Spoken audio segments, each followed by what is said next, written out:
hey ya yo, hey ya yo, hey ya yo, hey ya yo, hey ya yo, hey ya yo, hawe ya, hawa he ya ne, ho ya ne, hawe ya, hawa he ya ne, ho ya ne, we ha, ya ho ganewa, ho ya ne, ya ho ganewa, ho ya ne, ya ho ganewa, ho ya ne, ya ho ganewa, ho ya ne, we ha, he anu ha we, he anu ha we, he anu ha we, he anu ha we, ya nu ha we, hey yo ho, hey anu ha we, hey anu ha we, ya nu ha we, hey yo ho, we ha, hey no hey ya, no ya hey, hey no hey ya, no ya hey, hey no hey ya, no ya hey, hey no hey ya, no ya hey, hey no hey ya, no ya hey, hey no hey ya, no ya hey, hey no hey ya, no ya hey, we ha, we ya na, we ya na, we ya na, we ya na, oh ya ne, we ya na, we ya na, we ya na, oh ya ne, we ha, yo ho he ho, yo ho he ho, yo ho he ho, yo ho he ho, yo ho he ho, e do ga ho ne, ho yo he. Osios, Noyo Star, Ele, Oganale, Ele Nagida, Chilugi. Welcome to Indigenous People's Voice tonight. Our lead-in song was a recording by Bo Taylor from his album Rebuilding the Fire, and that was the gathering or the welcoming song from our Cherokee people. I'd like to welcome everybody here tonight. My co-host this evening, again, is Doreen Bennett from Aotearoa, New Zealand. Kia ora, Doreen.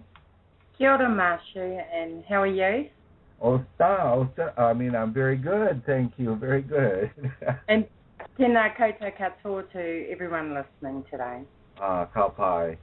Yes, and our guest tonight is terrylee Whetstone, who is also Cherokee. He is a very renowned Cherokee flute player, and he won the Best Award for Easy Listening Music in Flute, I think, if I'm correct, last year in 2013 at the Inde Awards, and he's up for another Inde nomination this year for 2014. And Oseodo, Sohiju. Hello, Terry. How are you, brother? Oseo, good, brother. Doing good. Osa. Terry. Kia ora, Terry. How are you? It's Doreen. Doing all right. How you doing? I'm good, thank you. And congratulations again you're up for 5 categories this year in the Inde Awards. What are the 5 categories? The Album of the Year. Wow. competition there is pretty stiff. And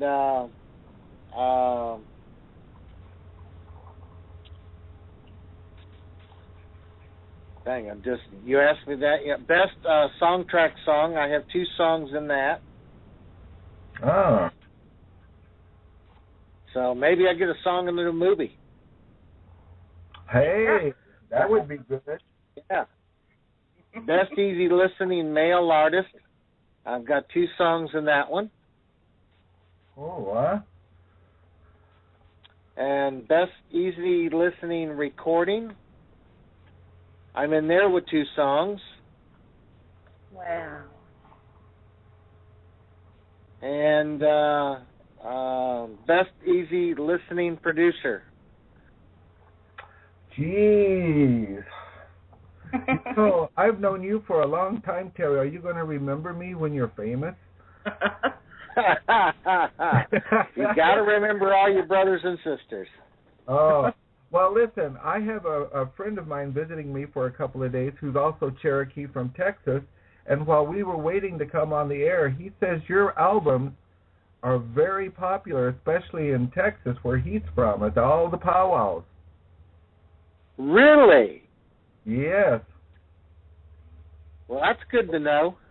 Well, yeah. I thought you'd like to hear that.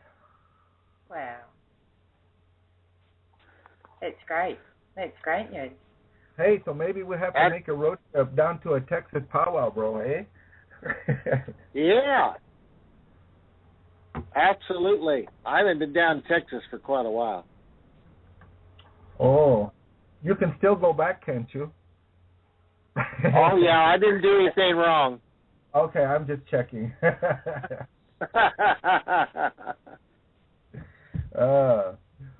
Well, that's great. So, when are the awards actually going to take place, Terry? Well, I leave on the 25th of April. Yeah, this month, and then Sunday, April 27th will be the actual award time. Oh, and where are the awards this year? Holding it at the Whiskey A Go-Go, right on the main strip. And where? What city? What state? L.A. and California. Oh, wow. Hollywood. Wow. Last year, if I remember, it was in Canada. Nope. It was held at the House of Blues in L.A., California, Hollywood. Oh, what was the one you were trying to get to in Canada? What was that for? That was for their music awards up there. I'm hoping that I'll be in there again this year. Oh, great. Oh. That's really good. We're so proud of you for doing that. You know we're going to ask you to play some music tonight. Well, we can do that. I've got my passport. I'm ready to go to Canada this year. Hey, that's a good one. Before I forget it, folks, I'm going to give you our call-in number in case anyone has any questions for Terry. Our call-in number is area code 718-506-1564. Again, that's area code 718-506-1564. And if you're on our website, you can put in messages through there. You can type in messages, and the board will let us know, and we will try to take your calls or answer your messages. Our good friend and also part of our crew, Bennett, is in the background, and so is our producer, Sheila Folger. So I wanted to mention everybody. I don't want to leave anybody out. Before we forget or jump too far ahead, Mashu, because of course we went straight to the awards. Terry, do you want, because you've obviously been playing for a long time, and it's just nice to see, all the fruits of your labour are now starting to blossom. Do you want to talk a little bit about how you got into flute playing? And you're also an artist, because I've seen some of your work. It's beautiful work. Yeah, thank you. And do professional speakings. I just change hats every so often. Yeah. Well, it's been quite a few years ago. It's unbelievable how long it's been. It's been over 30 years now I've been doing flute. And it actually all started, I had gone to Tahlequah with my artwork, and I was a jeweler then too, and as a guest, and did a little show, and when the sun was going down, I heard this beautiful music speaking to me down in a valley, and I actually had never heard it before, and I started asking around. Everybody looked at me like what planet I came from, and finally someone said, well, you really don't know, and I said, no, I don't, and they said, that's an American Indian flute, and it's probably some young guy down there courting a lady. Hey. And that night, I heard that song all night in my sleep, slept very well, got up the next day, and before I'd go open up my booth, I said, I'm going to go find one of these things. I got to have one. Went into this gallery and made another fool of myself. I said, you got any of them things called American Indian flutes? The guy looked at me real strange again, and he says, well, there's a case right in front of you you're leaning on that's full of them. And I said, so that's what they look like. I said, let me see that one there. Handed it out to me, and I squealed and squalled terribly bad. Looked at the price tag, and it was above $800, and I said, thank you very much. You can have this back. Do you know anywhere, not insulting you, but do you know where I can get one for a matter of a few dollars? Is there such a thing? He sent me up the road to a tourist trap place, and I bought a little wild reed flute, and been playing one ever since. Oh, wow. And people ask me, what did it take to win your World Class Music Award, in 2013? And I said, I told them 18 albums and a lot of sweat and tears. And that's what it was. You also 18th album that won. You also What's make that? I said you also make your flutes too. Yes. In fact, was involved with my new signature flute, Seven Winds Flutes. I'm working with him. He's about 11 miles from me, and we're working together on my new signature flute. There's going to be a total of 21 signed and numbered limited edition flutes. Just as an inside thing to me only, how many of them are going to be made out of PVC pipe?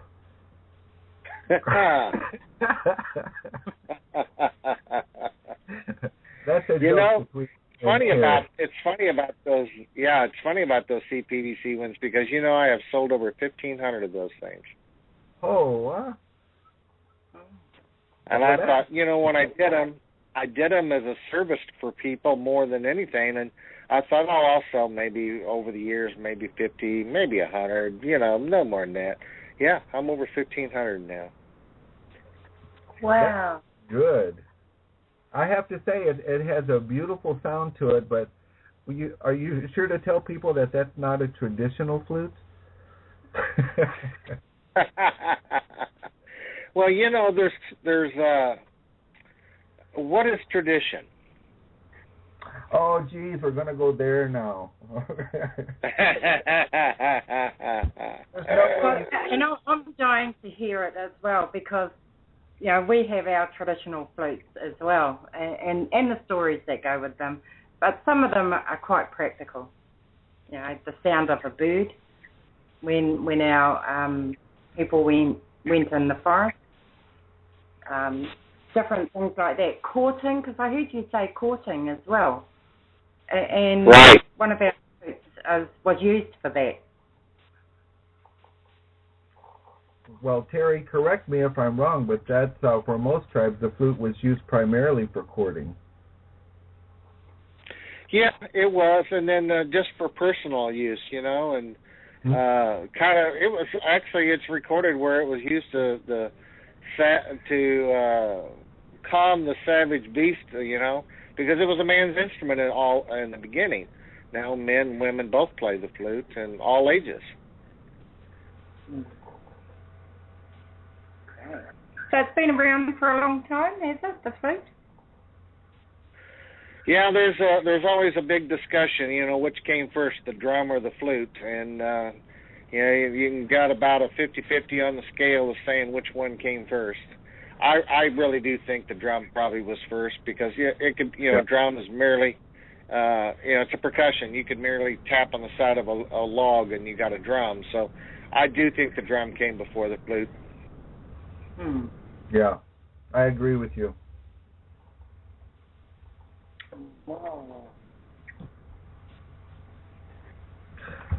Is there any particular kind of wood that you use to make your flute over another that you prefer, or is it just any kind of wood?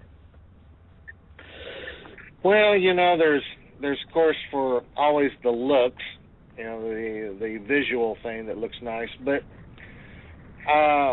it depends on what kind of music I want to do. Your hardwoods, if you use the straight hardwoods in a flute will play, I don't know any better way to say it, except they're very crisp, very clean notes. A note is played and it just plays. If you use strictly softwoods, your notes are a little more feathery or soft, and the way they resonate, they just aren't solid, just clean, solid notes. So then you can mix the two woods and you get kind of, I think, the benefit of both. Once you know how to play a flute well, you know the flute's made out of a softwood and hardwood, you can work with it. There's little tricks you can do with fingering and how you blow into it and different things like that. But my signature flute is made out of bird's eye maple, pretty hard wood, and then Peruvian walnut, which is a very hard, dense, dark wood. So it's very, very true, very clean on its notes, and that's what I wanted it to be. Oh, sounds very good. When I've grown up hearing flutes and all different kinds of flutes, but it wasn't until I had gone into adulthood that I found out that they come in all different kind of keys. Because when I got my first flute, they told me it was a G or an E, and I'm going, what's that? I didn't know they did that. It's quite technical. That's modern. It's modern. Technically, you can say the American Indian flute is definitely not what it used to be, and it's not. It's come a long ways. The old way was we didn't have a yardstick or a computer to tune with, and we didn't know what D, E, F, G, and flats and sharps and all that was, and you really used the measurement of your arm, your hand, and your fingers to lay out the flute. And you could make one for a 5-year-old. You can make one for, a basketball player, that's got long fingers and hands and the works. They all would play. Now, do they play with the quality of today's flutes? No, they did not. They couldn't. So they have become quite an instrument now that you can actually play with any orchestra, because they are tuned to keys. My signature flute, I wanted it in the key of E. Because of my bad legs, E resonates in my legs. I can feel it. So I call it a healing key, and then I researched it and come to find out E is a healing. Wow. For no better than words is to just simply call it a healing vibration. It's actually what our Mother Earth resonates in, is the key of E. Oh, nice.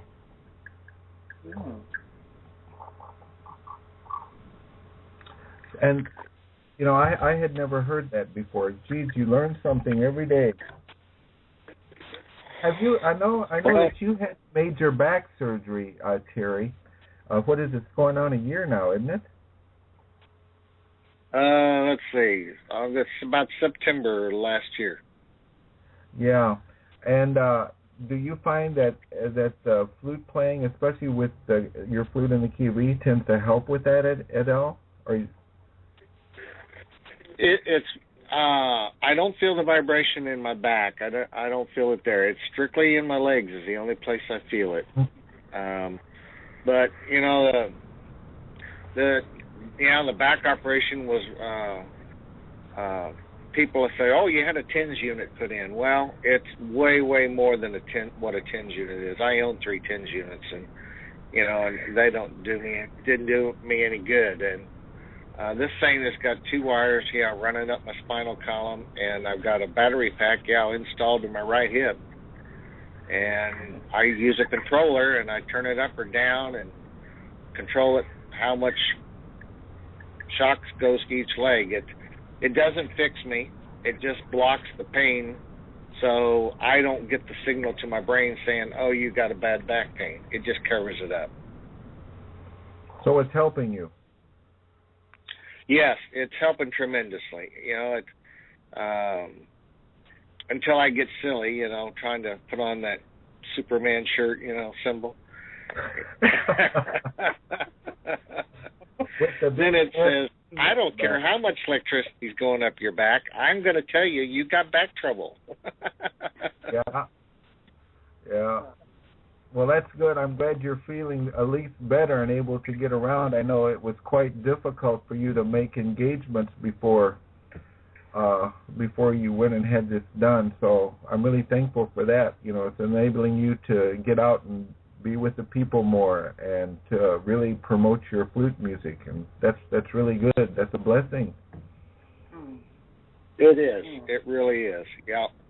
I'm happy when I'm in front of people, when I got people around me, and you're right. I fortunate, but I only actually had to cancel one last year, and man, that was the first time in my life I'd canceled anything. Yeah, Doreen's a lot like you. She likes being in front of the people, whereas I'm really shy and kind of introverted. And Mashu, he knows me.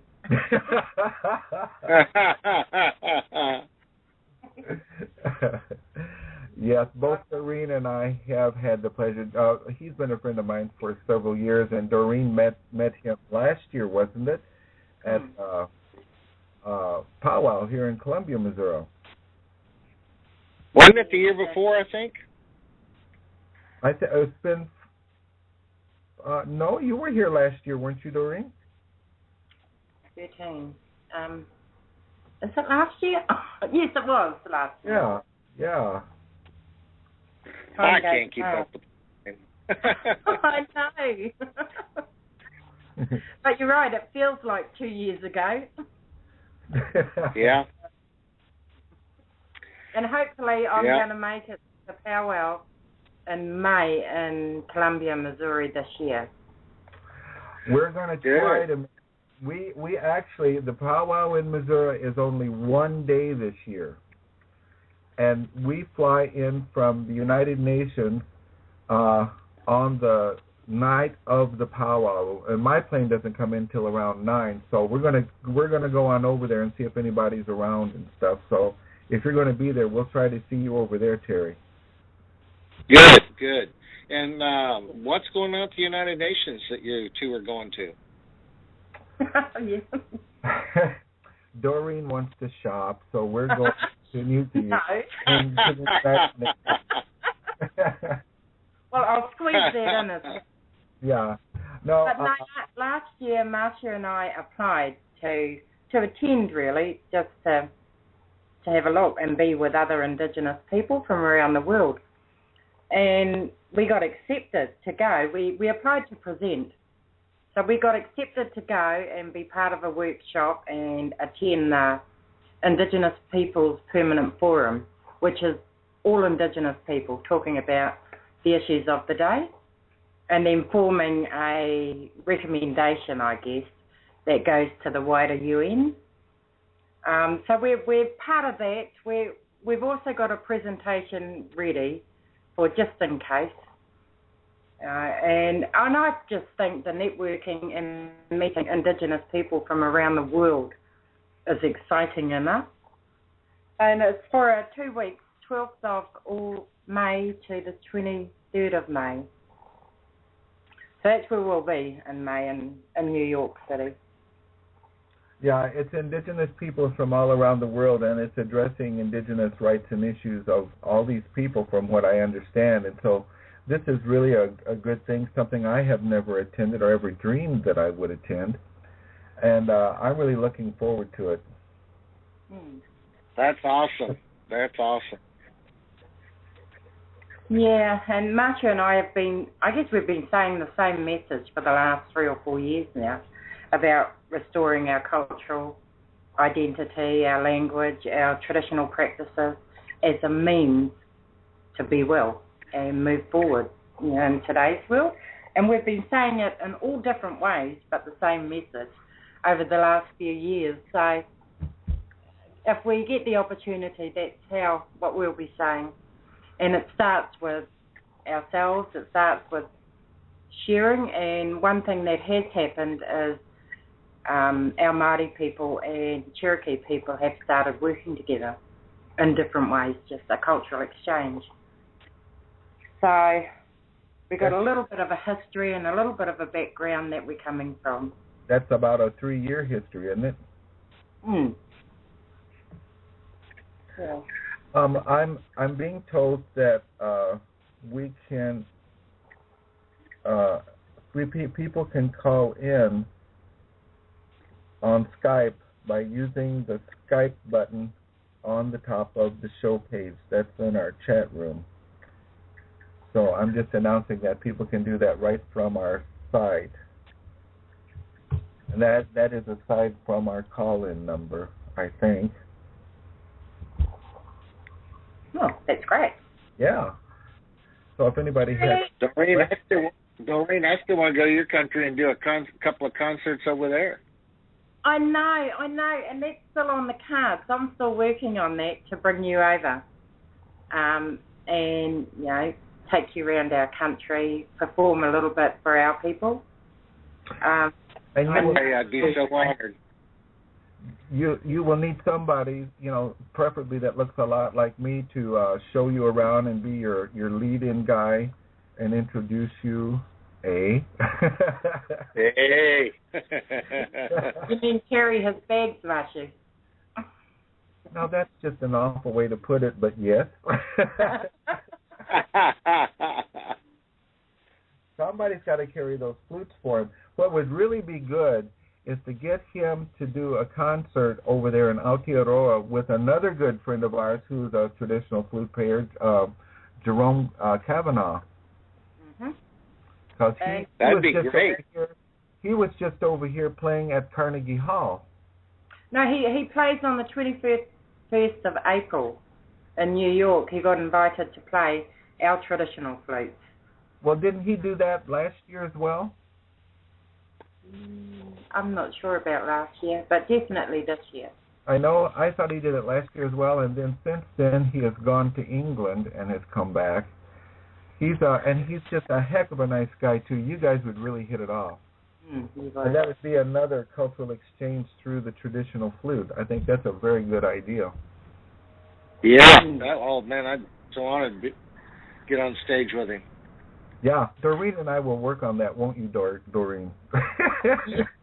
And Jerome's sort of waiting at this end because I want to help organise him as well so that we can all come together over here and over there.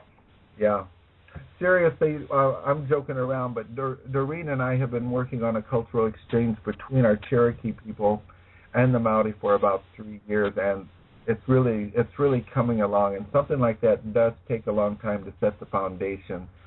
And I think we have done. I know Doreen's put a lot of hard work into this, and I end up being a lot of times just the mouth in front of it. But this is a really good thing that we're doing for our people because we can learn from each other.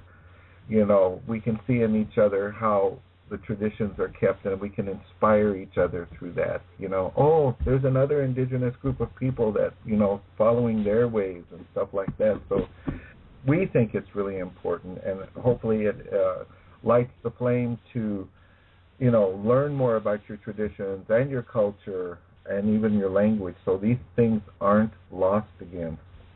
We've already lost a lot already on this side.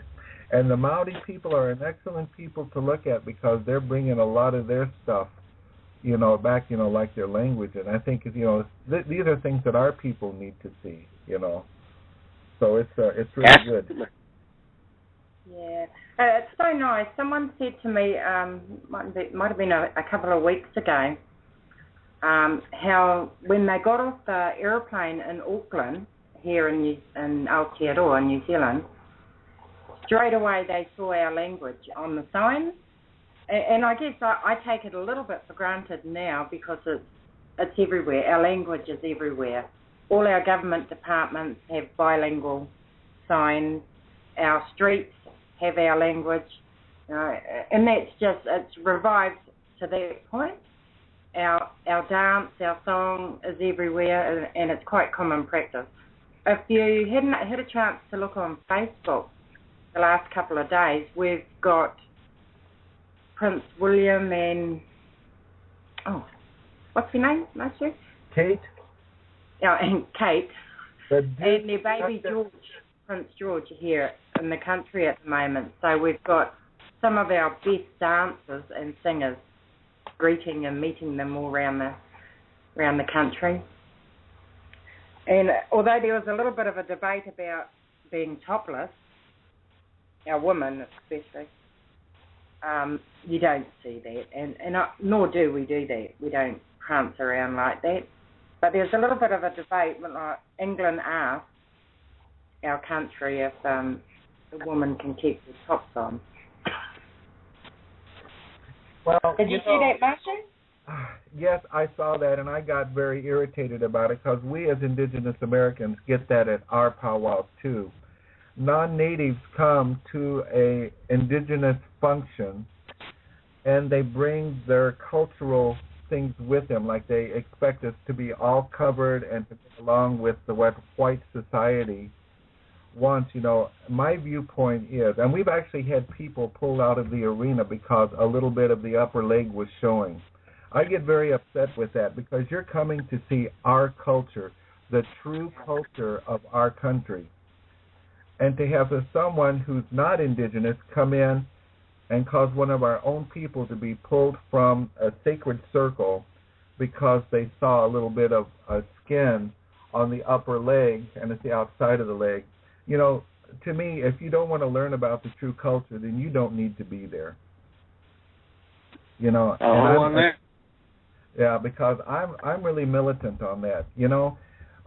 We welcome people and we treat people good, and we've put up with people trying to tell us what to do for over 600 years and trying to change us and make us follow that Christian religion and divide and conquer our people through that and through government.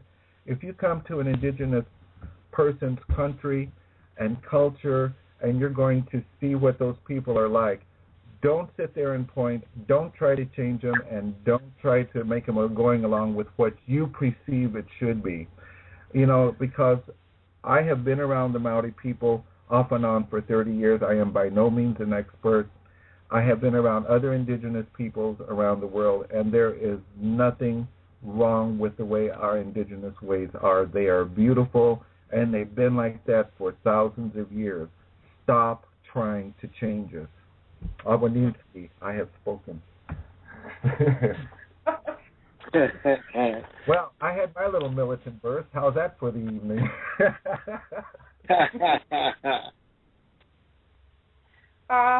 Marcia, did you see the photo with Prince William and Kate?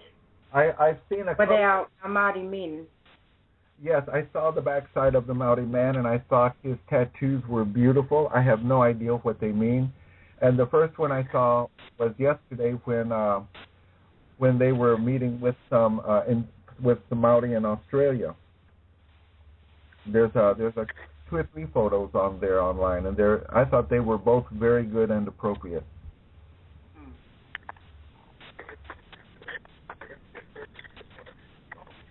Well, Mashu, have you seen the movie Cherokee Word for Water? I have. I've watched it a couple of times online here. Excellent. What's it about? You know, well, what was? There's two things that were. You want to go ahead and tell it, Mashu? No, you go ahead. Well, I see it as basically there's two things going on. The number one is community. Yes. People coming together, being brought together, and accomplishing something to help the whole. Not for one person, not for two people, but the whole, the community. And that's what we're about in the first place, our people are all about. And the other is Wilma Mankiller, which I knew very well, and sorry to see we don't have her here on this earth anymore, and the flesh. And I knew her and her husband both, and we lost her here, what, 2 years ago, was it, Mashu?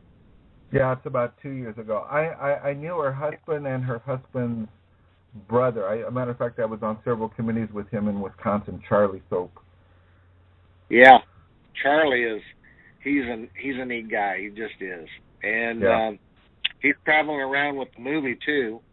So after the movie's over with, he answers questions for people, and I didn't expect him to remember me, but we got talking after a while, and I brought up some things about when we were all three talking together, him and Mary, and I mean talking with him and his wife, and he's I kind of do remember that and things like that, but you know, she was,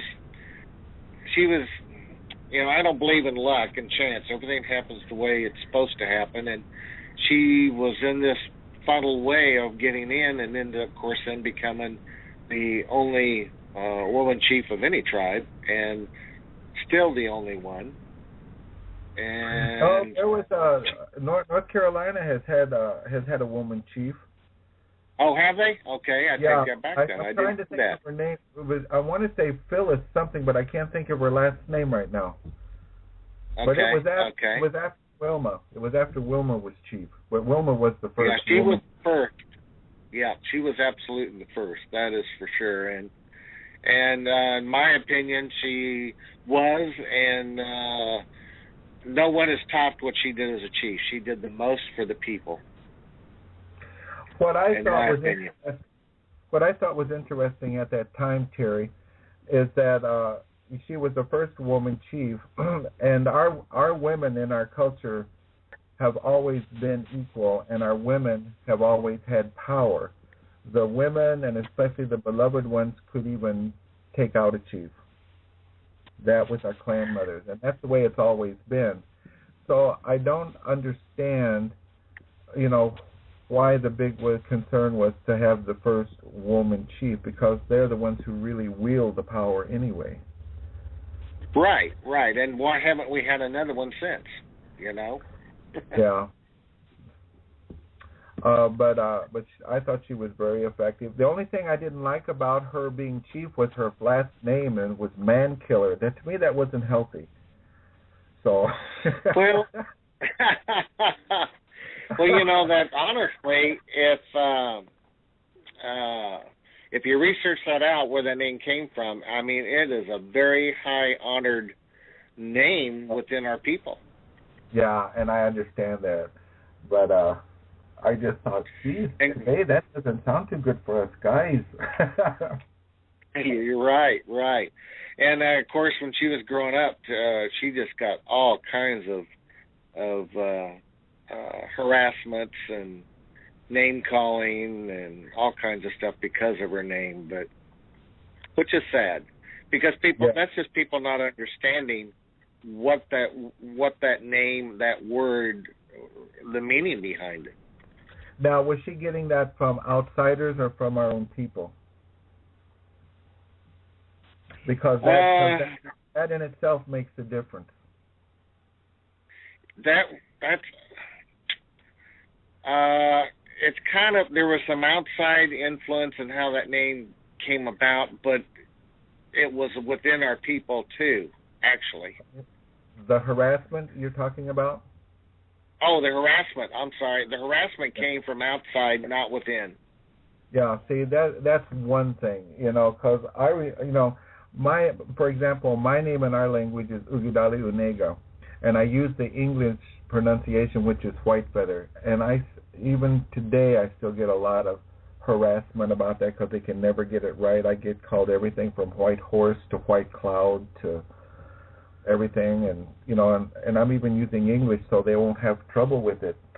And but when our people are more respectful of things like that because we understand where the names come from, and it's just not something you pick out of the air.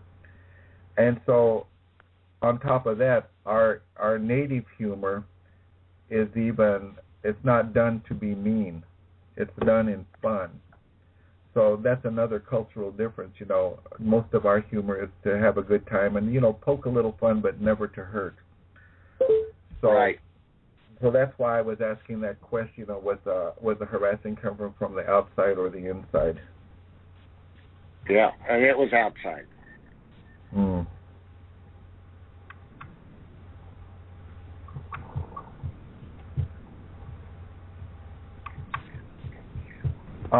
It's a shame, but my opinion, I don't think the outside of our culture is any more educated than they were 200 years ago, really. And I think that's sad. And the internet's there. There's some wrong things said out there, but there's a lot of truth out there. So it's so easy to get yourself educated today about other cultures. Yes. I just have a message. I'm kind of going in between two places here, and Tracy Kennedy is on another part of this, and she's also on our line, and she just sent me a message that's saying, okay, so broadcasting on Turtle Island Youth Info, and we've been picked up by Six Nations Radio and Dene Radio Vancouver. It's trying to call in for our show tonight. Wow. Yeah. Well, we definitely have to get you to play, terrylee. So talk yourself out of that one.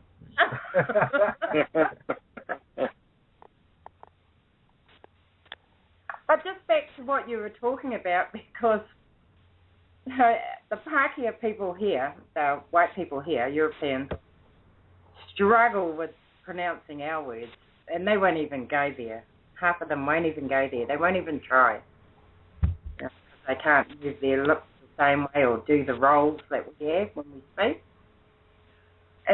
But in saying that, in the last, might be 20-odd years, mashu, yeah. That, there's been a trend that's come back for our people, to take our traditional names back, name our kids back how we used to name them after one of our ancestors, or one of the stories of our people. And the Pākehā people just have to learn. We're not changing, we're not shortening our names, we're not changing them. Our kids are using their full traditional name, and if they don't get it, then too bad. That's the attitude that's out now. The other good thing about what's going on over in Aotearoa, Doreen, is that your language is being taught in the schools not only to Maori, but also to non-Maori. And it's also a recognized, the second recognized language for New Zealand now? Yeah, it's an official language for New Zealand. Yeah. And sorry? I said that is wonderful. That's excellent. I know, and that's why you now see bilingual signs around the place. You have got a little bit of Asian signs coming through as well, because of the population. Mm-hmm. But, I guess, and I still have to give acknowledgements to our tupuna, our ancestors, grandparents, parents, who set this in motion from the turn of the century. So it's not something that's just happened. It's something that, we're lucky enough to see it. our kids and our grandkids will be the ones that will live in it, and they'll live, knowing who they are, able to speak our language, able to practice our traditional practices, our spirituality. So I guess that's what I'm looking for. Well, I probably won't be around for that, but knowing that that's the path we're on. One of my tutors during my studies said to us, where do we see our people in 1,000 years from now? Will they still be the same? Will we recognise them? And although that you can't quite say, my hope is that our people will still be Māori people, will still have a language that affiliates to us, and will still practice our traditions, our oral histories, our arts and crafts, our music, and our dance. So that's the hope 1,000 years from now. That's such a big question, but it does make you think. That's what our hope is for here also.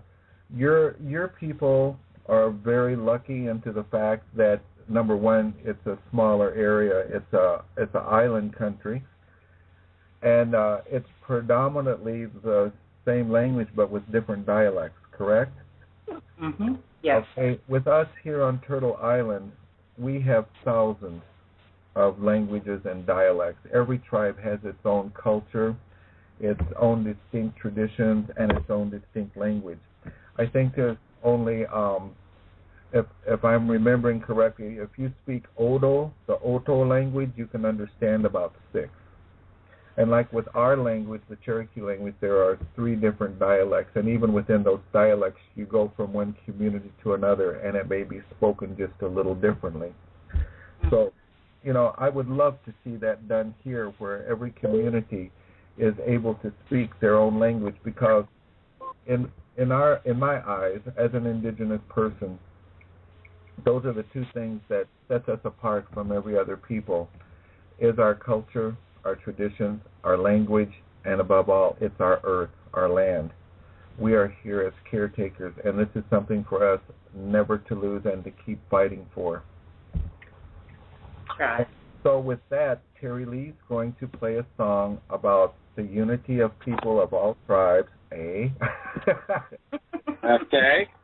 How do you like that for a lead-in? I don't even know if you've got a song like that. That's a good lead-in, though.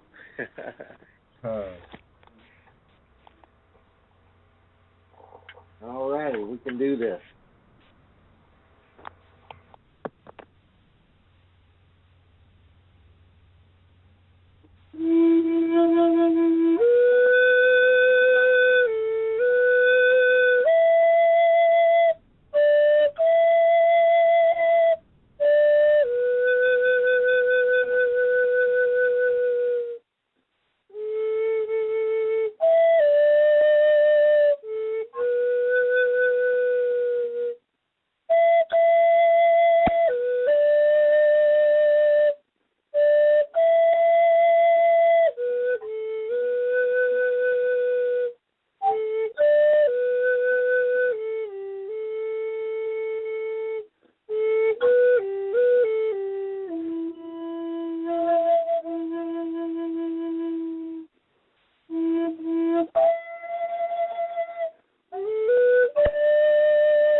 Very good. Is there a story behind that? Yeah. You all just got a touch of a song I'm working on possibly for the 20th CD. Is there a story behind that song? Well, it's not fully formulated yet and complete. I mean, I'm actually it's sort of the start of one of the new songs I'm trying to work on for the 20th CD, and I'm trying to do something different with this CD. You know, I mean, I'm on number 20. It's like, come on, Terry, you got to come up with something different and new. And through the titling of these songs, through hearing them, I want them to tell a story, kind of like a storybook. You start at the beginning, you got your middle, and you got the ending. And the titling of the songs are going to do the same thing. You can actually connect it and actually come up with a short little like story with the 14 songs through titles. Oh. So, yeah. And I think that's partially why I'm stubbing my toe a lot in my studio here, trying to get this album done. Is it's hard trying to do what I'm just said about telling this story through the voice of the flute, and that people don't have to sit there and say, well, I don't get this. I really want it to be where it really has a flow, grasp you, and can take you there. Do you find when people listen to your music, I think when somebody listens to flute music, and I've listened to your music as well, and I think this is with any indigenous artist, especially with flute, you may be telling a story with the music that you're doing, but I think the people who are listening to it are going to interpret it where it's going to affect them. Maybe not the same as what you intended, but they're going to have feeling from it. They may see it just a little different. Correct. And that's my ultimate goal. You know, to make the music that no matter who listens to it, that it'll affect you in some way. And with that, then it's going to affect everybody differently because we're all individuals, and that's a good thing. That's what it should do. Uh-huh. That's right. So you're on album number 20 already. Yes, 19's the one that's called One People that's out at the awards with the 5 categories, and this one I'm working on is the 20th, and Life is the Journey is the title of it. What do you do in your spare time? I wish I could find some of that. It's like I got an event. I got an event coming up this Saturday, and it's a one-day thing, and a gallery wants me there at the same time, and it's like I wish I could be 2 people, but fortunately they're going to be going to 8:30, and the first one ends at 5, so I'm going to pack up and race myself across town so I can make the gallery and talk to people and play some flute there. And then if I'm not wore out by then I've already gotten an email.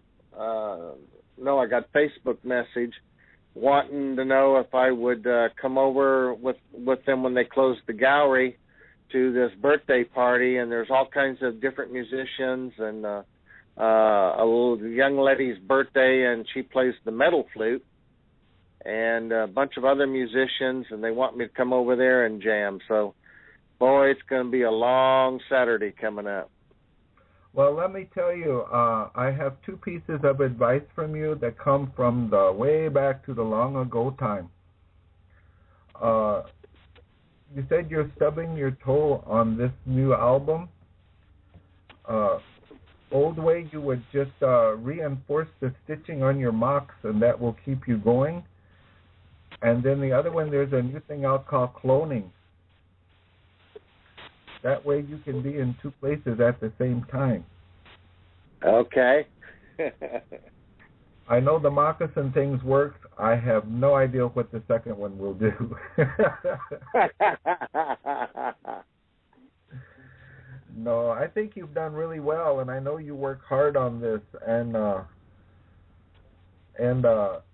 lots of people really like your music, and You know, to me, it was good to hear that, like from my friend here, Cherokee friend from Texas, saying that your music is really popular down there because he'd heard of you, and you know, I thought that was really good. I thought you'd like to hear that. Yes, I'm, you know, very honored for it to happen, and it's a little shocking because, you know, I didn't know that. So this is great. I mean, it's fantastic. Yeah, when something. You know, I think that's one of the biggest things about any musician is it's kind of funny, but in a lot of times and ways, we don't know what's going on out there really. So the only way we know is to hear something like this, and it makes all of us musicians' hearts feel good when we hear those things. Exactly. You know, and something like, you know, like I know you. I've known you for a long time. I know that when you do something, you put every bit of you into that, and that's carried through your music and even through your paintings. For people who don't know, he's a very good artist as well, and so I think that's part of our true indigenous way. Whatever we do, even, you know, from our traditional arts, you know, like our beading and our weaving and our basketry and our pottery, when we make something, a part of us goes with that. And that's even in today's world where we're doing, you know, like people like you that are doing the music, you know, taking our traditional roots from that and using either traditionally or using traditional instruments with a new mode of music. You know, you're taking a part of yourself and a part of our people in whatever you do in that way. Right. And I do my best to make sure that happens in my music. In fact, I just got through finishing up a research on, found out some more information that I didn't have about our Cherokee water drum. And I thought that they were all done with our pottery, and then the hide was put over it with the water in it. And I just found out that we did make one out of a red wood and fill it with water and put the hide over it. So that was new for me. I just learned that here just about a week ago, and I'm gonna, before this album's done, I'm going to get one built out of wood, I hope. And if not, I'll do the clay one. I own a clay one. But put that type of drum in the background of at least a couple of songs on this new album. I know, and Doreen has been witness to this also when she was over here. I have a lot of relations that are Native American church, and they use water drum for that. And a lot of those guys use cast iron kettles, the small cast iron kettles for their water drums. Yes.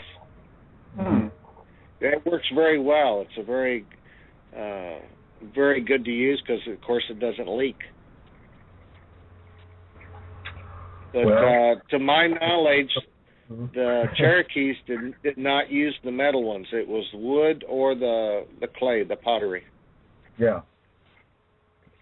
No, the cast iron is a more modern thing, and that's usually used for the ones who follow the Native American church belief. I've seen a lot of them that, you know. So I mean that's different than from a traditional type of water drum.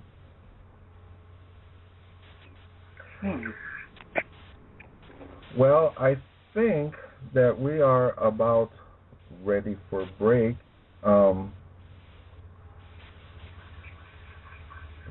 So if we can do that, we will go into break and we'll come back in about 5 minutes. Just before we do, Mashu, I just want to mention, and I forgot to earlier, David Wagner left a message, Osio Udu, and I'm taking that for you, terrylee.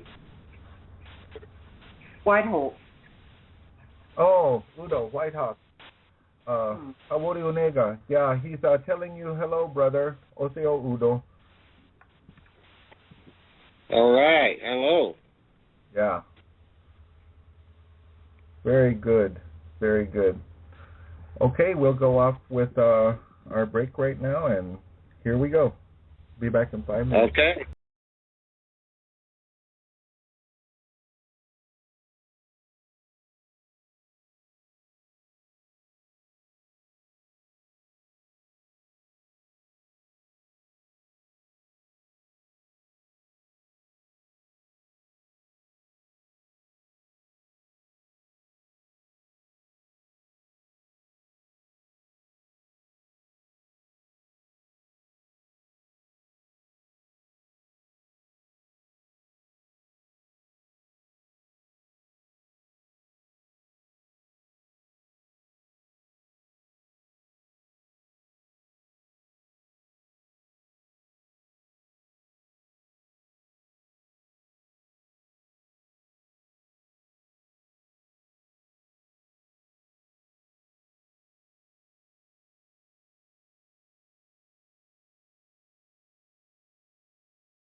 Join us on Just Us Radio Network for our shows Inflowment, Imagineers, Numbers in Time, the Indigenous People's Voice, One Point of View, and the People's Round Table. Check out our website for information about upcoming shows. Just ask Google to find Just Us Radio Network and you will find links to our website and to our blog talk and Facebook pages, as well as to our podcast where you can subscribe for automatic downloads.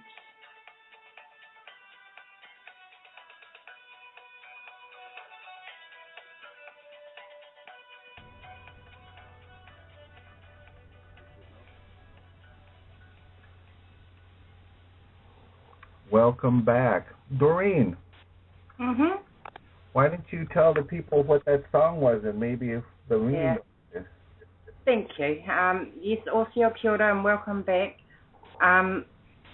The waiata was, I think she wrote it as well, written and sung by Whirimako Black, who is a native speaker of our language in the Tūhoe area, which is sort of on the top, not quite the top east coast of our North Island. Whirimako grew up with our language, her dialect. And she's known, one, as a singer. She's got a beautiful voice. She's travelled our country and Australia, and now I think she's travelled a bit of the world singing. But she also sings our traditional songs. She's been reviving some of our old tunes, our old, I'm trying to think of the English word for it, pātere is what we'd call it. They're like a lullaby type of music. She's been reviving some of those. She's been, through music, teaching language. So she's actually done quite a little work around our language, and that's what the song is about. And it came out, it must be about, I don't know, 5 to 8 years ago, I'm not sure how long, when our language was starting to revive, and she wrote that song. So, yeah, she's a very good friend of mine, Whirimako. We did our studies together. But yeah, that's what that's about, our language, reviving it, the importance of knowing your language, you know who you are. Good one.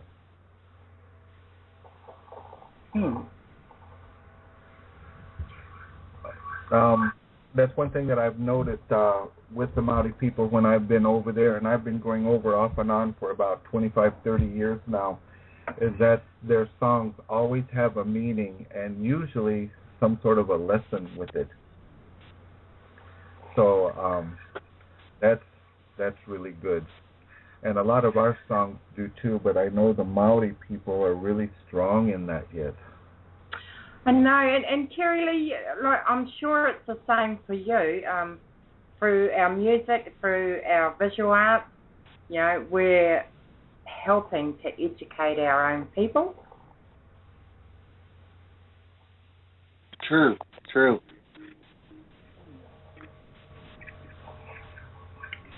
Because we've now got some of our tamariki, our children, you know, bouncing along, singing all of those songs that Whirimako sings. They've become that common and that popular, which is great. You know, we're hearing our language everywhere.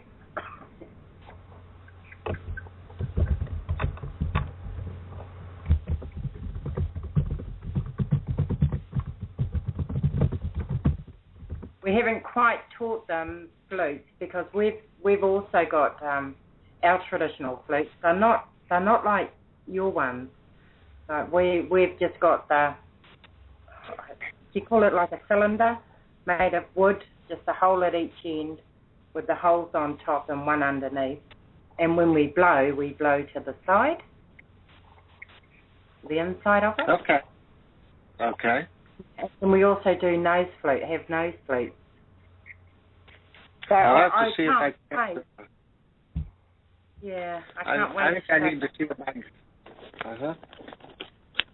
Think what? I think I need to check out about maybe getting one of those too. Learn how to play it and learn some of Doreen, your culture's type music. Yeah, I think you'd love it. You'd love the challenge, if nothing else. they're not an easy flute to play.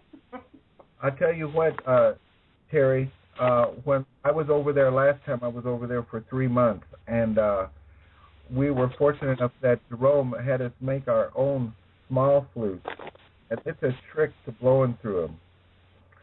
And we hook you up with Jerome. He'll show you how to play their type of flute. He'd be a good one.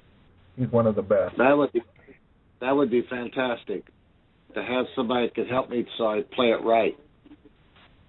You know, Doreen, with those big hollow ones that you're talking about, if we teach your people how to hunt and skin animals, you can put hides over each one and you'll have a drum. Of course, but then it would be your culture, not ours. we actually don't have drums. I know. That's why I said that. I'm harassing you. You know that we'll do the haka, mashu. Oh, yeah. You know, the one thing that I found interesting between our people, the Cherokee, and the way that the haka is done by the Maori people, is that your Maori warriors, when they come out to do the haka, or what we would call our war cry, or we tell our enemy what we're going to do to them, they line up.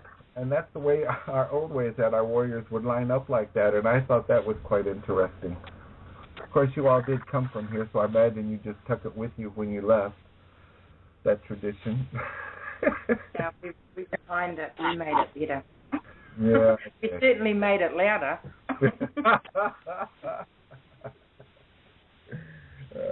Masha, Yep. You remember my story about the rattlesnake bite on my hand? Vaguely. Tell it. Well, it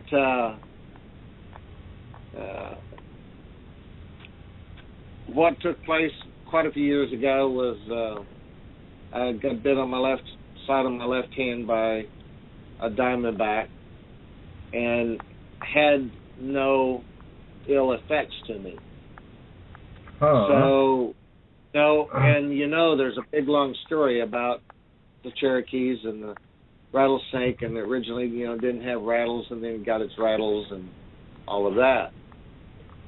Well, because of the connection that I have with the rattlesnake, I've been wanting for a long time a diamondback rattlesnake flute. Oh no! I didn't want a characterization of the snake. I wanted it to look. If you laid it down in the grass, if you didn't look twice to see that it had holes to play it, you would swear it was a real snake in the grass. And there's one that's just about finished, from my understanding. I have not seen it. I've been told that it will be done for me to be able to take out to the awards with me, and I'm extremely excited, hoping that it takes place. The glass eyes came from, if I remember right, he said, we're coming out of France. Oh, And I'm going to be blowing through the mouth of this snake. That is, anybody will tell you that is my only fear in this world is snakes. I am not even afraid to die. Just don't let it be by a snake. And I understand the snake is important. I don't want to see them killed or anything, but I just like for them to keep their distance from me. I can't even look at pictures of them. Yeah, I respect that snake medicine real good. I'd like to welcome Tracy Kennedy. She's on the show. She just came on, and I know she was trying to call in earlier, and there was troubles with the phone. Are you there, Tracy? I am Osio Saguli, everyone. I was on Indian time, so I was way early, except technology fought against me for a while. So, Kia ora, Betsy. kia ora, my sister. And so everyone told me, you can't call in. Apparently you can. You just have to keep doing it. Pretend everyone who's listening right now is Mohawk, and we're just going to stand there until it happens. That's what I did. We shook everyone till they listened to us finally. Just the way our people. That's all right. Our Iroquois people are like that. Well, this is a clan. And it's a clan that's all over the world. What? And we loved it when you played the flute. Oh, beautiful, beautiful, beautiful. Thank you so much for that. Thank you very much. Doreen and I started out as roving reporters for Tracy and my cousin's two dogs. He's on here also for their show, Welcome to the Heart Drum. And so we have a lot of respect for both these people because they're the ones who held us at gunpoint and got us to do our own show. So. Yeah, very much. And thank you very much, Sheila, for getting me in there. I shook every tree until someone would listen. That's what you got to do all over the world. And, I was so glad you brought up the incident, quote unquote, that happened. Oh, by the way, you guys need to dress up more. Listen, don't go to someone else's culture and tell them how to do their thing. Don't come then. You can't go to a party and tell how people are going to serve dinner. You wouldn't do that. Why would you do that? It's just someone was saying that it was false reporting on that, but and then they were. This is just what I heard. I don't know if there's any truth to that or not, but I've seen it done at our powwows here. As a matter of fact, it happened to my brother-in-law, who's Cherokee and Mohawk. And he had the traditional leggings on, and because they saw about maybe 1 inch of skin above his leggings to where his ribbon shirt came down, there were some very offended people, and they pulled him out of the arena and told him that he had to be completely covered, and that was just not right. You don't come to one of our indigenous functions and tell us what our traditional dress is supposed to be. That is absolutely not the case. Well, as you know, for 100 years in Canada, we weren't allowed to even have these. So now they think, now that we've fought to have these kind of things again, that they have the right to say, can you be a little less Indian? Would you mind? I'm sorry. I have been told that all my life, and, I dress traditional every day. And I get a lot more of people respecting me for it than I do people saying something smart. And a lot of times it's just out of curiosity, like where are you from, what tribe are you from, and stuff like this. And that to me is fine because that's educating people. And then when you get somebody that's really smart, and say like, why are you like this, you're in this country now, and I just say, back up, you're in this country now, we've always been here. So this is how true American culture is. If you want to stay here and learn what the true culture is, then you will follow me, and you will dress me or any of the other wonderful tribes that make up Turtle Island. But don't come in and put the European ways on me and tell me I'm wrong in my own country. That's just not going to float in anybody's. 100%. And, I wear the markings of my Haitian people with the markings of my Mohawk people who invited us in.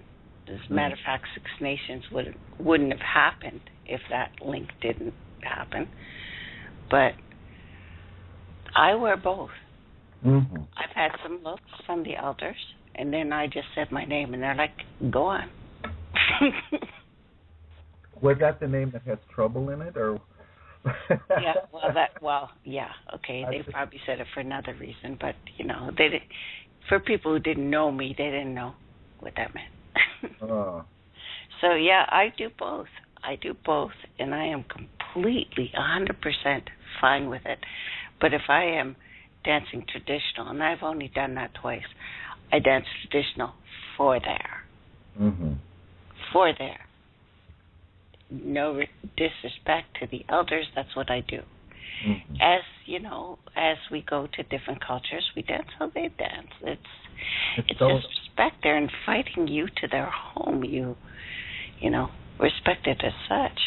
Exactly. You know, here when we go from tribe to tribe, every community or every tribal area has their own particular protocol for powwows.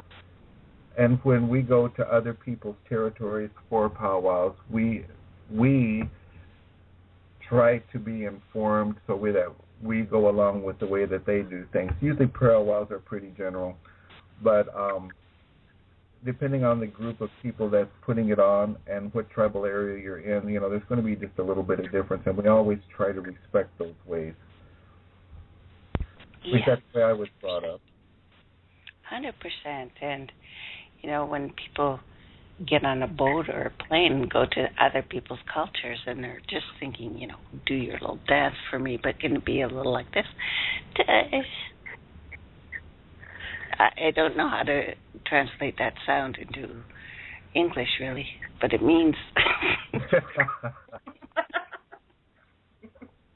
it means like it sounds. It's shut up, but politely.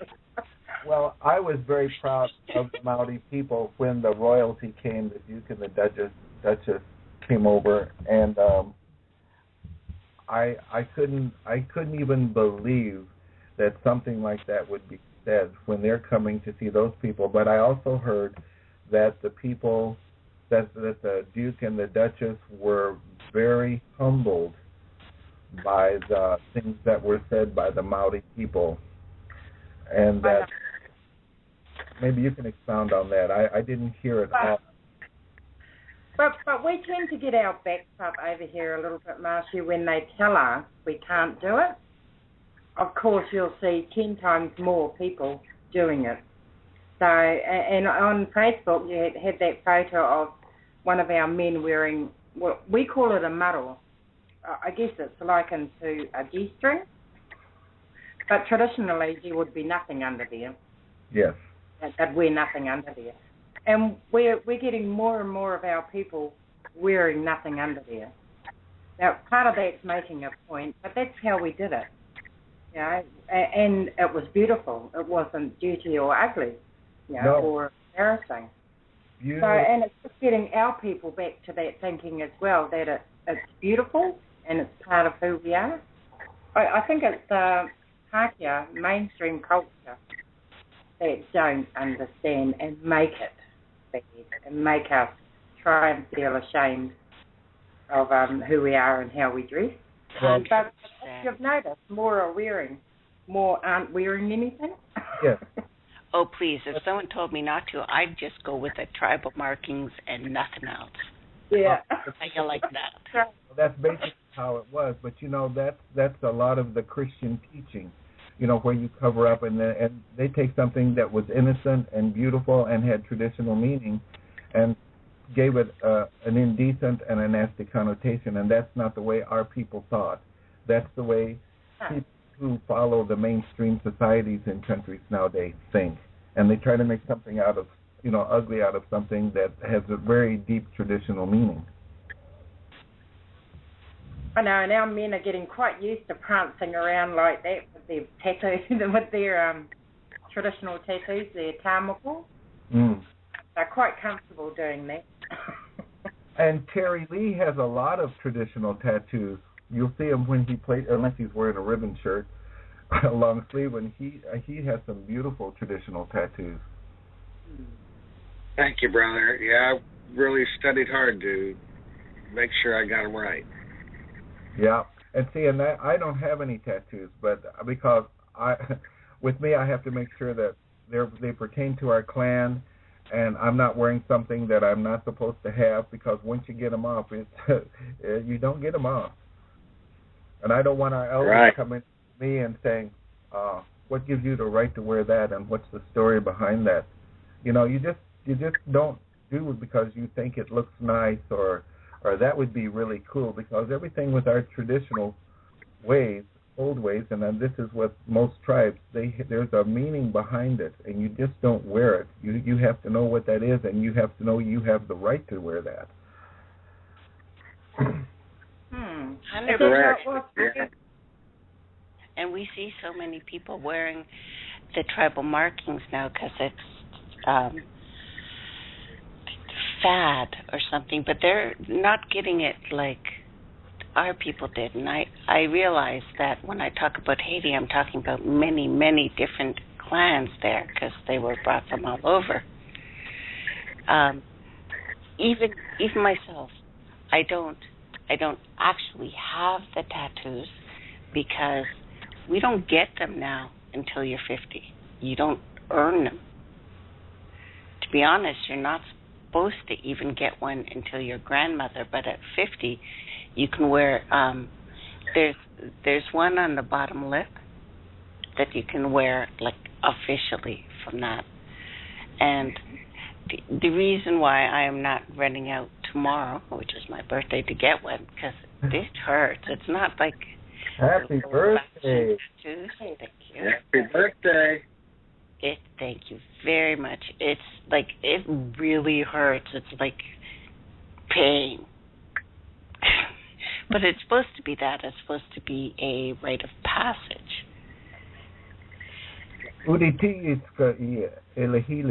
That's happy birthday in Cherokee.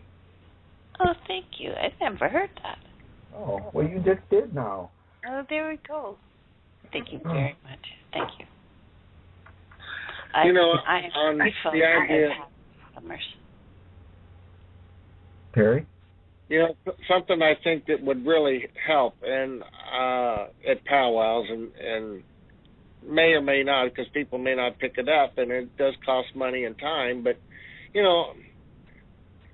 making copies. We've all just about have a computer and a printer anymore. If you're having whoever's running the powwow, at the gate, when people come in, that you have right there a stack that you can offer up that talks about some of the regalia, explains some of it. I mean, it's a gathering, we're there to dance. It's a gathering for us, but it's also for educating the non-Indian world, and so how can you educate them if they don't have something to be educated with?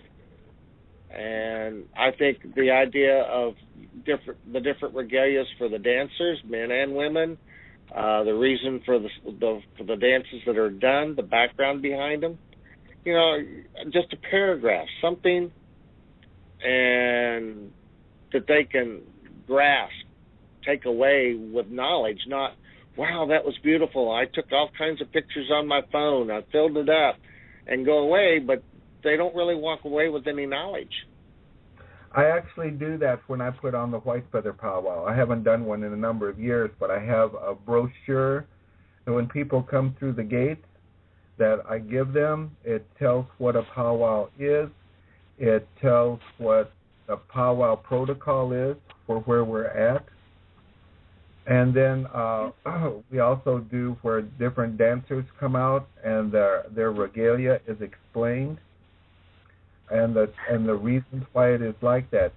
Because to me, a powwow or even a gathering is an educational thing, and like when you go on breaks, for intermission and stuff like that, and even as part of what you're presenting to the people, it's supposed to be educational, not only to teach our own and our kids, but also for the general public that does come. And I think this is very important. I know when I went down to Alabama, I had a real culture shock because in their intermissions they played gospel and bluegrass, and I couldn't figure out what in the heck is this crap doing at a Native function. And wow.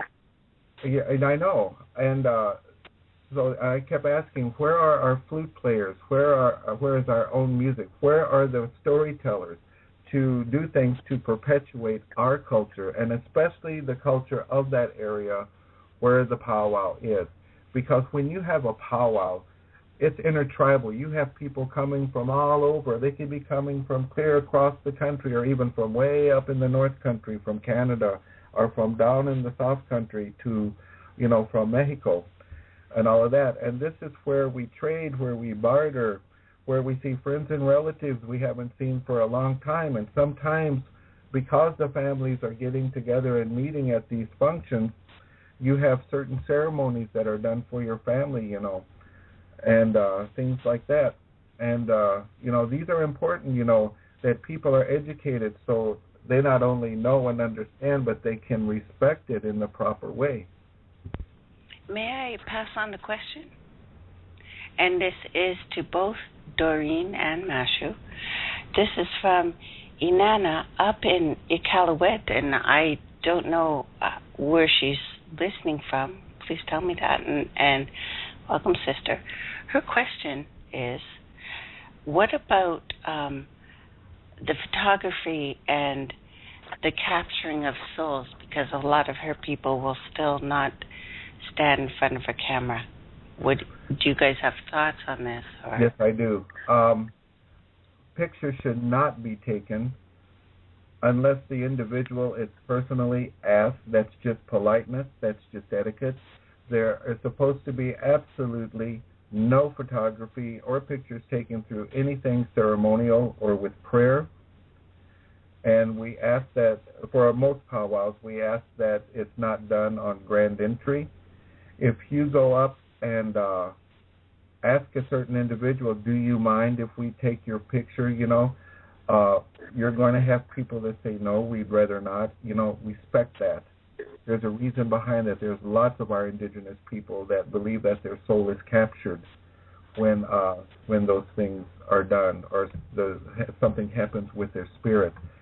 And it varies just a little bit from tribe to tribe. And then on the other hand, you're going to have people who have not been brought up with those old beliefs, and they'll say, oh, sure, and go ahead. But it's just common sense and common courtesy to be respectful enough to ask permission. Excuse me, guys. I've been sitting here listening to the show all night, and it's a great show, Mashu, Doreen. You guys are kicking. Oseo, guys, Kyoto, Doreen, and Saguli Skanago, my sister Tracy. Happy birthday to you. Skanago. Now, the fact of what we do a lot in our powwow, is like if men's traditional, we'll all come out if asked, and we'll explain the regalia that we have and what it's for, and the reason we dance in the way we dance. And we have our traditional flute players. And by the way, Terry, man, congratulations on the award ceremony. I hope everything goes good for you. I mean, that's an awesome thing going through the whole world. And Tracy and I have been doing the hard drum on Turtle Island News, and it's an honor to have y'all with us. And you guys are like our, in a way, Mashu, you guys are like our kids. You took on. And took it. And with that. Idoda, Ichi. That's mom and dad Cherokee. To us, to me, being Mohawk and Salagi too, I am now got to the point that with what's going on with our people and the fight that we're still redoing, in Kanakota, as far as my Mohawk brothers and sisters up there, the Anishinaabe and everybody, the Cree, and the people that are here, is that I've changed into my regalia for, in a black. I went black a lot for the fight that we are still doing, red and black. So I've now decided that until we get what is rightfully, as far as our rights, our language, and everything back, that's how I'm going to go. So I'm honored to be in this panel. Oh, the red and black is our tribal colors as well. Mashu, can I just, sorry, I just want to, before it goes out of my head, answer and just add to the question Tracy asked for our people. when we have our traditional ceremonies, or we do anything traditional with prayer, we don't take photos and we don't video, but none of that happens. And it's sort of a little bit of an unwritten law that we all know. If the person has some kind of celebrity in Māoridom and in the whole country, then they may, in some formal way, allow photos and allow videos of it, but certainly not anything that will capture anything to do with our old ways, our old traditions, and our old prayers. We just won't video and record that stuff. Because it's ours and it's personal to us, it's personal to the person and to our tribes and sub-tribes. Yeah, thank you. And yeah, they wanted to hear what you were saying too. Being so far away from us on the, geological plane. I wanted to know what you thought about that too, because what I just heard is their real traditional dances and stuff, they still do kind of quietly. Because a lot of people go up there and, they're, oh, look, it's a native, let's take a picture. Well, there's some dances that we don't do in public. They're strictly very ceremonial, and they're not for the public. I know a lot of the tribes we will do maybe a little bit of a dance to give them an idea, but if not, the dance isn't totally done because there's medicine that goes with those dances, and a lot of them are medicine dances. Before we go on, I want to give out the call-in number again, please, and that's area code 718-506-1564. Again, area code 718-506-1564. Sorry to interrupt. Mashu, just for our people here in Aotearoa in New Zealand and in Australia, because I have been asked, you can link into the chat room, is that right? Yes. If you into the Just Us Radio and into chat, you'll be able to leave a message there or a question there. You check, I think it's Skype on there, and then that'll link you into Skype to call in. Hit the Skype button and then jump up and down. Right. Oh, that's right. That's for Canada and the... That's for Canada. Yeah. Or as they that's say for up there, Canada. as Jump they up say and down. there Let me in pay a attention. Okay, well, we'll hit the Skype button and we'll do the haka. Hey, Terry. Absolutely. Are you still awake there, buddy? You got it. I think that we would really love to hear another one of your beautiful songs if you can work that out. Okay, we yes, can do please. that. Yes, please. Okay, we'll do that here now. And this will be a birthday song to Tracy. How does that sound? Perfect. Tracy, just say something to me so I can hear a little more of your voice. Well, I loved what you played before, so anything you'd like to play for me, I would be entirely grateful. It's beautiful to hear you talk and know that you're going around, so there you go. All right, thank you, because I'm now going to actually, off of that, your voice energy, this is truly a song for you. Oh. Grateful.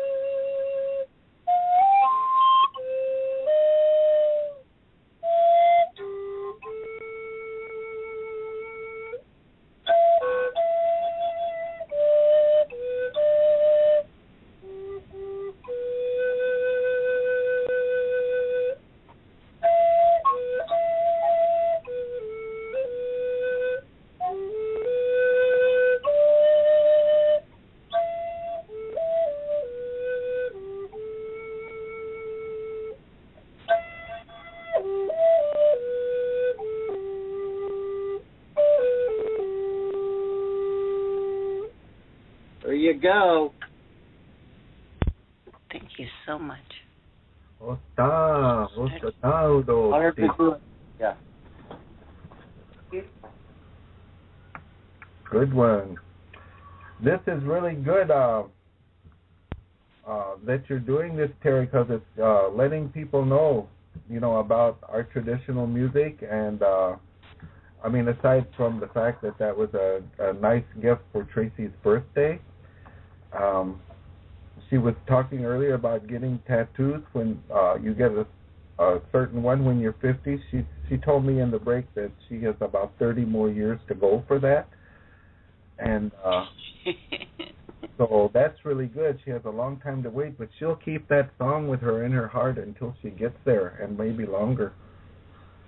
Well, to be honest, it was one of, from what I've heard, like a death ritual. So we didn't celebrate birthdays per se, like we didn't prepare for death either. But we would recognize the fact of the day, but we wouldn't call it the birthday, because that kind of meant that you're counting the days till you go. So we also didn't do that. And I guess that was a common thing in both traditions, supposedly so far away that we didn't have similar things, but we did. Yep. At the time. Tracy, my grandfather always told me that I only had one birthday. So, I'll celebrate today, but I've only had one, and that was when I was born. You're coming in, and that's it. Yeah. Yep. Well, I've never liked the statement about saying, how old you are. I have always liked, because I think that's kind of a negative type statement. I like the statement of saying, how young are you?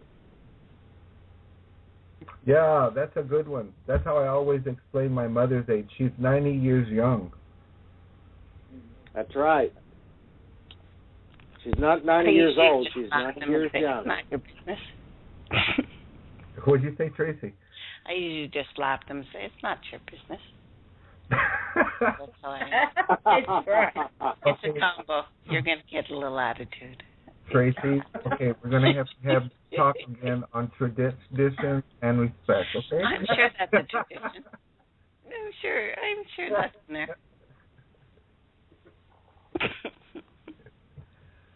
So, Terry, when are you expecting this new album to come out, this number 20? Well, I actually wanted to be releasing it this month, and that's for sure not happening. I'm going to shoot for August.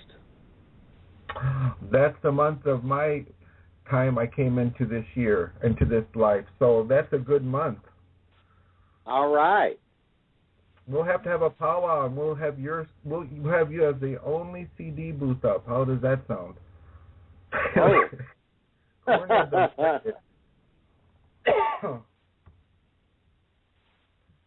So your music's getting known out there, brother. So I think you're doing well. I think you're doing really well with that. Well, it feels good to hear that about it, because you get sometimes you say, I'm doing all this, but is it getting anywhere? And you kind of get. I think every musician goes through it. You kind of get down on yourself, because it's like, dang, I keep working and working, but is it getting past the front door type of situation? And, to hear that Texas knows about me around, that I'm very honored for that. And I need to figure out some way to go down there and at least one place put on a concert.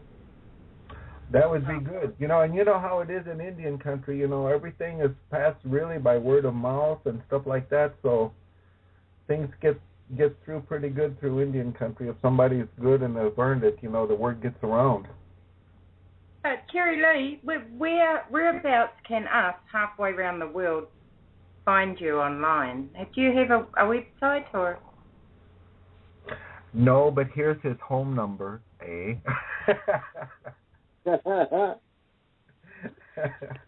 I'm sure some of us over this this side would love to listen to some of your music, even if you have samples online. Well, I'm out there on 33 different online places to buy my music. I'm on iTunes. I can be found there. I'm found in Google, but you can go to cdbaby.com. That's just tiny samples. You could actually, the best place is go to my website, which is terrywhetstone.com. And on the left-hand side, you can go down there, and I'd be very honored if you join my fan club. And everybody that joins my fan club, I send out 2 songs to you, and you can do whatever you want with them when I send them to you. And one of them I'm sending out is the actual song that won last year, and for free. And then I'm picking one of them that is in the award listing that I'm going out to here on the 25th. I take one of those songs and send to you. And then if you want to if you got a smartphone, it doesn't work on iPhones. I can't. iPhone is very proud. They want to charge me a lot of money every year to have it available. So it's only to the smartphones. It's free. You on the left-hand side, you can go in there and click and go. And if you've got a smartphone and a scanner on your phone, there'll be the little funny little box, black and white box. You can scan that and put my free app on your phone, and you'll have all my albums right there on your phone to listen to. Wow. Thank you. Thank you for that, so that some of our whānau here and in Australia can look you up. I'd be very honored. That's really good you've got it set up like that.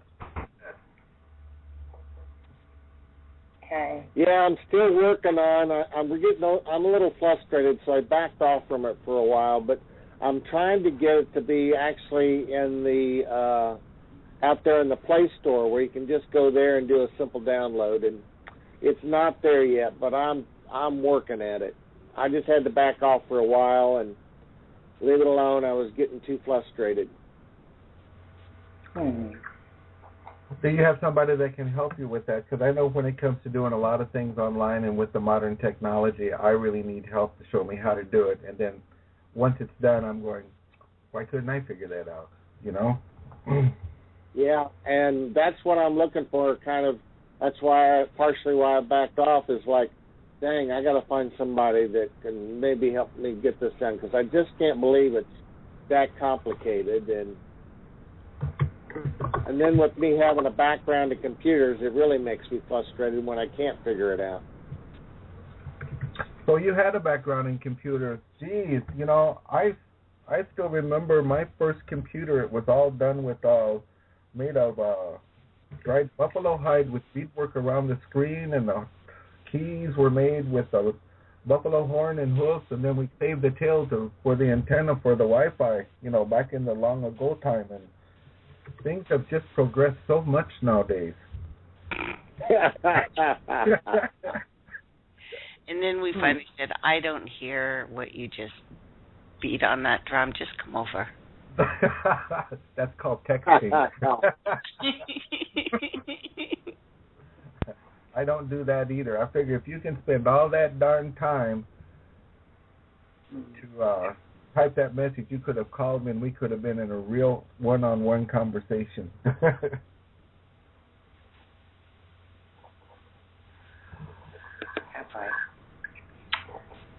How's our time going, Mashu? 10 minutes. Yes, we've got about 10 minutes left. Well, I've been very honored to be on here. This has been a lot of fun. It's nice getting to talk with everybody. Well, you know, Terry, you're just down the road from me, and you got to start keeping in touch with me better. I'm back here in Missouri now. I know. You told me that the other day, and, yeah, we've got to do that. That's for sure. Mm-hmm. You know, you take all these trips, I'm going to sneak into your suitcase one of these times, too. I'll tell you what, as long as you can pay for the extra weight on my luggage, you're welcome. I guess I better work harder on this diet so I can lose a lot of weight then. Well, you know, our Cherokee people are really good-looking people, but we're very poor, so we gotta help each other out on that one. Yeah, that's the truth. So, do you have any other engagements lined up besides going for these awards? Yeah, I've got one this Saturday that I've got working, and it's a little thing that they filled up before. I'm not going to be playing there this time. I'm just going to have a little booth, try to do a little educating when people come by my booth. It's Waco Ethnic Festival. It's at the KCKCC Athletic Field, Kansas City, Kansas. Mm. And then after that, up by the airport, there's a buffalo gallery up there that just got acquainted with a week ago, and they've invited me into. There's going to be some artists there. A couple of them I've wanted to meet, and two others that I know. And I'm going to play some flute there for kind of give a nice atmosphere with the show going on till about 8:30, and then got invited to. Don't know if we're going to go. Might be wore out by the time that much of activity, but if I'm up to it, we're invited over to this birthday party thing where there's going to be a lot of musicians, and I just do some fun jamming. Did you make it last weekend to that one-day powwow over at Washington University in St. Louis? No, I did not. I usually go there. I didn't make it this time. I was invited to that, but I don't understand the two powwows that I have been told about recently. They're all just one-day powwows. We're going to have to get together and get the old-time powwow back down here. I don't know what this one-day nonsense is. Well, you know, a lot of the universities are one-day type powwows. They do them one day and they're done. I agree with you, but I guess there's some statistics saying that that Sunday just isn't pulling the money for all the work that's involved to keep it open. Well, see, I'm the old way. I don't go and look for the money. I go to be with the people and to share and to hopefully learn some stuff that I don't know, like from elders. And if the treat for me coming back to a Missouri powwow was watching the gourd dancers. Before I hadn't seen gourd dancing in about 10 years, and I got to where I couldn't even talk when I saw them come out for the gourd dancing. And our people never did the gourd dancing, but I know about it, and I've seen it done before for years, And like I said, every area you go to, you always see something a little different, and if you understand what's behind it, it really has powerful meaning to you. Yes, absolutely. Well, you put on powwows, and you understand the kind of work that's involved in the background that the general public don't know about, and it does take money. There's, for the places that you're using, and so there's a give and take, unfortunately. From my understanding, I have not been to too many outside the Midwest, but other people that they stay away from most of the Midwest powwows say that they're big shindigs. Some of them go a week of powwow time. Oh yeah, you go up into Montana and out onto the plains. People, they have huge powwows. The one out in Crow Agency is called Teepee City because there's thousands of teepees that are there, and they actually, some of those tribes out there, they'll bring each camp food for the day. Like they'll give you meat to cook and your potatoes and stuff. It all depends on the community that you go to, or you have your cook shacks up and people come in and all the participants get to eat. free, but the women and the men are there cooking, all day for the dancers and the drummers and stuff like that. That's how I grew up, with that kind of stuff. Well, I actually can even remember. I'm getting old, but I can remember here in the Greater Kansas City area of helping out at when I first got involved around powwows. I helped do the background stuff. Like we'd go to the store and we'd pick up 40 chickens, in those wax boxes from the back, go in through the back door of the grocery store, and then take them and go to each camp, handing them out a whole chicken to cook. And I've done a lot of that, and it's sad because all of that type has disappeared of events. Exactly right. We've got about 4 to 5 minutes left of the show. Doreen, would you like to announce who our next week's guest is? Yes, I would. Next week we've got Linda Thompson from Aotearoa as our guest speaker. Linda is a health professional. She might hate me for saying this, and heading into her twilight years. But all her life she's been working for our people. She's from the Wanganui River, where I'm from. Just has got a very, very good mind for our traditions, our whakapapa, our genealogy, and the stories. She just retains that information very well. So I'm looking forward. Linda is also a friend and a colleague. Her and I have worked in the health and education consultancy business for a few years. That's our guest next week. A very lovely lady, and she is a friend of mine. We stayed with her for a few days when I was there last year. Lovely lady. We have about 3 minutes left, and I'm going to start with our ladies and with Tracy, the birthday girl, and see if you have any closing comments as we leave the show tonight. I would like to say thank you, everyone who tuned in tonight. We will be simulcasting this next week, Monday, same bad time, same bad channel. And please feel free to take our stream. It's out there. I don't mind that. And thank you very much. And it was a pleasure joining you tonight. So thank you very much for bringing me in. Pleasure having you here this evening as well. Doreen? I'd like to... Mihi aroha kia koe, Terrylee. Thank you so much for being our guest today. Thank you to Tracy and Two Dogs. It's always nice to have you with us. We love you both. And to all our listeners out there, Mashu, can we please just mention the times and the day before we close today? The times and you mean for our next show? Yep. Okay. Our weekly show. Okay. Our weekly show will be on April the 14th. It's every Monday. Here on Turtle Island or the United States, it's 9 to 11 Eastern Standard Time, and in New Zealand, it is 1 p.m. to 3 p.m. Tuesday afternoons. Okay. Terrylee, do you have anything you would like to say as we're closing?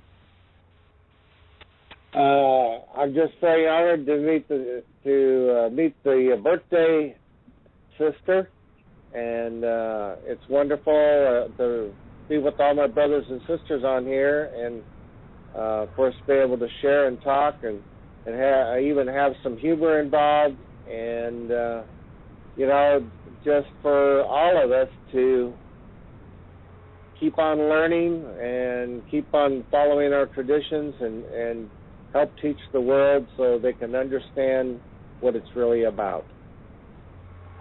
Okay, thank you. Two Dogs. Oh, as I think you've said it all, but we have to keep our language, our traditions, and our powwows going, our gatherings going. and the love, honor, and respect of all indigenous nations all over the world, and that is peace, love, honor, and respect.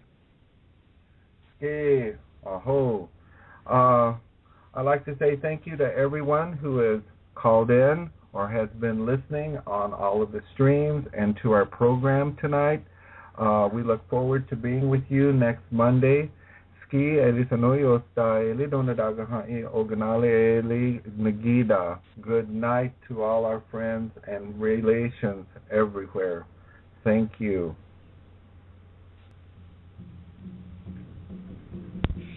This is Ra.